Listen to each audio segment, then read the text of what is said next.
আপনি আমাকে কথা বলতে দিবেন না, আমি কথা বলবো, আপনি গুলি করে মারবেন। আমাদের এদের অনেকের জন্মই হয় নাই তখন, আপনারা এখনো এদেরকে রাজাকার বলেন। আপনার লজ্জা করে না আপনারা এই বাচ্চাগুলিকে এই কথাগুলি বলেন?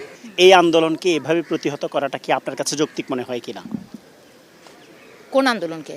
শিক্ষার্থীদের দাবি যেটা দমন পীড়ন। এটা তো আপনি আপনি কালকে যে সাইদ, যে ছেলেটা ছিল, যে ছবিটা, রংপুরের ছেলেটা, ও নিরস্ত্র একটা ছেলে। আপনি স্টুডেন্টদের উপরে গুলি চালাতে পারেন? আপনি ছাত্রদের উপরে, নিরস্ত্র ছাত্রদের উপরে কোনো অবস্থাতে আপনি গুলি চালাতে পারেন?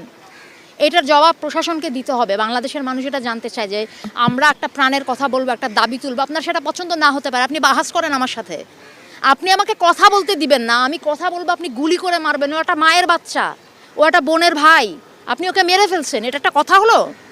এটা কিছু হলো? এইটাকে আপনি বলবেন? এইটাকে আপনি স্বাধীনতা বলবেন? আমি কিভাবে আপনি কি এইখানে আপনি এই প্রশ্ন তুলবেন যে রাজাকার নাকি কি? এগুলি হচ্ছে আপনার বহু